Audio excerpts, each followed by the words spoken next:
दोस्तों नमस्कार। सोनापुर में कल अतिक्रमण हटाओ अभियान चलाया गया, जिसमें पुलिस फायरिंग हुई। 2 लोग मारे गए, 30 लोग के करीब घायल हो गए।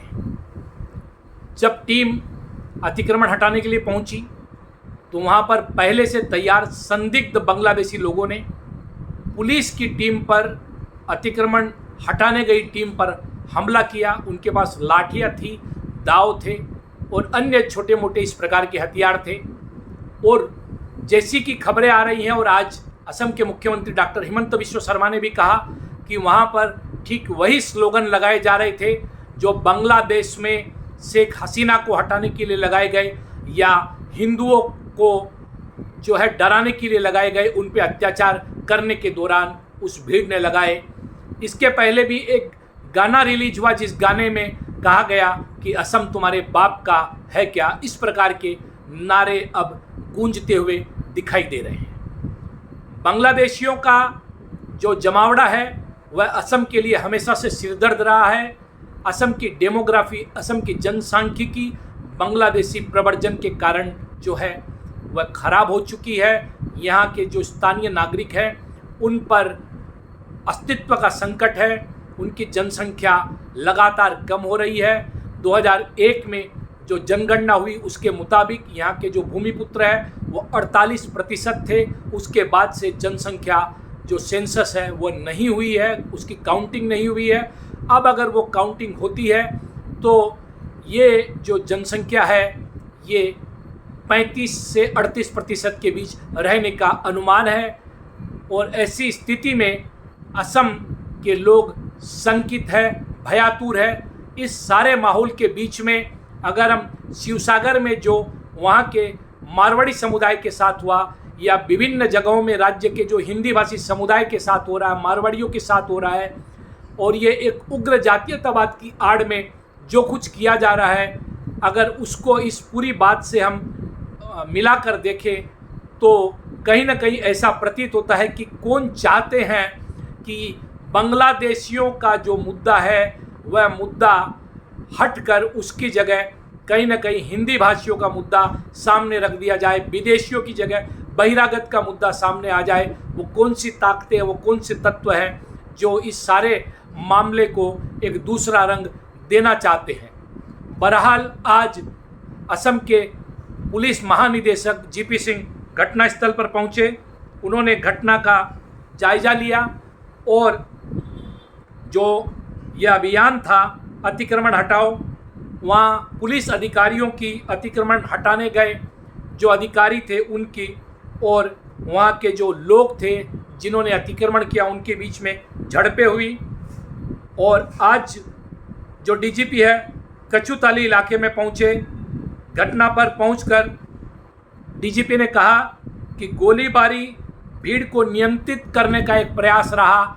आज मुख्यमंत्री ने भी कहा कि कल जिस प्रकार से तैयार होकर अतिक्रमणकारियों की भीड़ ने हमला किया, अगर पुलिस वहां पर गोली नहीं चलाती तो शायद वहां परिस्थिति और बेकाबू हो सकती थी, ऐसी भयावह हो सकती थी जिस परिस्थिति को शायद नियंत्रित करना मुश्किल होता। पुलिस की रीइंफोर्समेंट भेजी गई, उसके बाद ये परिस्थितियां जो है वो काबू हुई। आज भी वहाँ पर माहौल गर्म रहा। AIUDF की टीम वहाँ पर पहुँची जिसको अंदर प्रवेश करने नहीं दिया गया। मालूम हो कि AIUDF की जो राजनीति है असम में वह संदिग्ध बांग्लादेशियों के ऊपर ही चलती है। कहीं ना कहीं अन्य दल भी इसको समर्थन करते हैं और इसीलिए ये जो माहौल है ये माहौल असम में बिगड़ चुका है। असम समझौता जो 1985 में हुआ उसको 39 वर्षों तक लटकाए रखा गया। शुद्ध NRC आज भी प्रस्तुत नहीं की गई।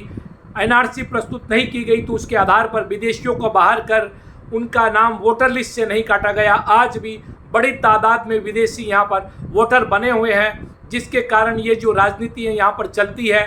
मुख्यमंत्री ने आज कहा कि दलाल चक्र एक सक्रिय है जो इन लोगों को लाकर यहाँ पर बसाता है। 4-5 हज़ार की संख्या में ये लोग यहाँ पर जो बस चुके हैं। ये ट्राइबल बेल्ट था और इस इलाके में धीरे धीरे जैसे इनकी आबादी बढ़ती है तो राजनीतिक हलचल तेज हो जाती है, राजनीतिक गतिविधियां तेज हो जाती है।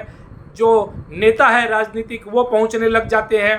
फिर वो इनके साथ आते हैं और ऑब्जेक्शन करते हैं, क्योंकि उन्हें लगता है कि 20-25 हज़ार का एक रेडीमेड वोट जो है वो उनके हाथ से खिसकने लगता है। इस सारी परिस्थिति को असम को और असम के लोगों को समझने की ज़रूरत है।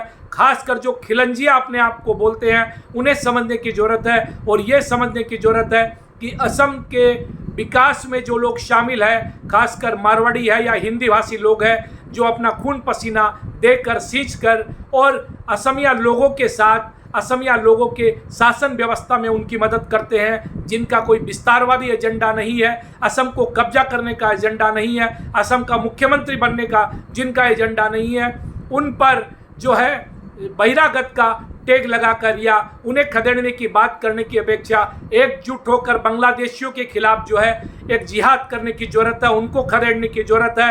राजनीतिक स्तर पर मुख्यमंत्री से लेकर सभी राजनीतिक दलों पर प्रेशर बनाने की ज़रूरत है। प्रेशर ग्रुप के रूप में लोकतांत्रिक ढंग से उनका बहिष्कार करने की ज़रूरत है। कम से कम एक ऐसी परिस्थिति सृष्टि करने की ज़रूरत है जहां पर बांग्लादेशियों का नाम वोटर लिस्ट से काटा जाए, कम से कम उनका मताधिकार छीना जाए, राजनीतिक रूप से प्रतिद्वंदिता करने के उनके अधिकार को जो है छीना जाए, भूमि पर उनके अधिकार को छीना जाए, तभी असम और असम के लोग, असम के खिलंजिया लोग सुरक्षित रह सकेंगे। अगर हम सारी परिस्थिति को देखें तो बांग्लादेश में जो कुछ हो रहा है फिलहाल, जिस प्रकार से कल वहाँ के जो मुख्य कार्यकारी है यूनुस, उन्होंने कहा कि बांग्लादेश में पूजा के दौरान हिंदू लोग अपने पूजा पंडालों में माइक जो है उसका उपयोग नहीं कर सकेंगे, चुपचाप उन्हें पूजा करनी पड़ेगी। इस प्रकार का जो माहौल है, उस माहौल का कहीं ना कहीं प्रभाव असम में भी पड़ रहा है, और आपको लगातार असम विरोधी, भारत विरोधी और हिंदू विरोधी जो नारे हैं यहाँ भी सुनाई दे रहे हैं। छोटे बड़े बांग्लादेश या जिहादी गुट जो हैं वो कहीं ना कहीं असम में विभिन्न स्थानों में सक्रिय होते हुए दिखाई दे रहे हैं। उनकी आड़ में पनप रहे हैं कई उग्रपंथी संगठन, अलकायदा से लेकर आईसिस तक के जो नेटवर्क है या स्लीपर सेल है वो यहाँ पर सक्रिय दिखाई दे रही है। ऐसी परिस्थिति में असम के लोगों को जो है यहाँ रहने वाले सभी भारतीय मूल के लोगों के साथ जो है सौहार्दपूर्ण संबंध स्थापित करते हुए एकजुट होकर इन बांग्लादेशियों को यहाँ से बाहर करने की जो है कवायद शुरू करनी पड़ेगी, एक आंदोलन शुरू करना पड़ेगा। विशेषकर इनका नाम जो है तत्काल प्रभाव से जो है वोटर लिस्ट से हटाया जाए, भूमि पर इनका अधिकार हटाया जाए, नौकरियों से इनको हटाया जाए। इस प्रकार का माहौल जो है ये यहाँ पर तैयार करना पड़ेगा। आरोप है कि 2001 से ही उनको वहाँ पर संरक्षण दिया गया। उस समय किसकी सरकार थी सभी जानते हैं।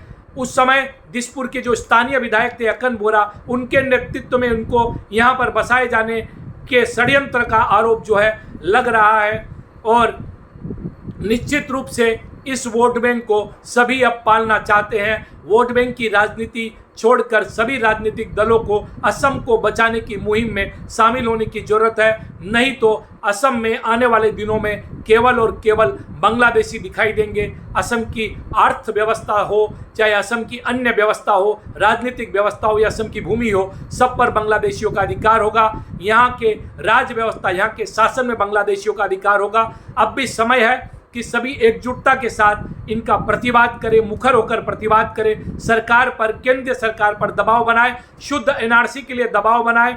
यहाँ के जो खिलंजिया असमिया है, भूमिपुत्र है, जो असमिया है, खासकर 1951 के पहले जो मांग की जा रही है, आने वाले जो भी लोग हैं यहाँ पर, जो भारत के लोग हैं, उनको मताधिकार दिया जाए, भूमि पर अधिकार दिया जाए, उनको जो है यहाँ की कला, कृष्टि, संस्कृति को बचाने के लिए, और बाद में आए हुए जितने भारतीय मूल के लोग हैं उन सबको मिलकर सम्मिलित प्रयास करना चाहिए।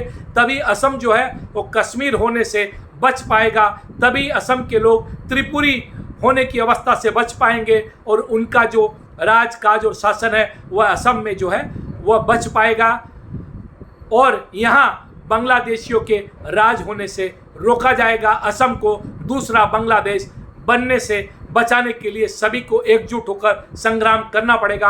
नमस्कार, वंदे मातरम, जय आयोग होम। देखते रहिए नॉर्थ ईस्ट तक, सब्सक्राइब करना ना भूलें।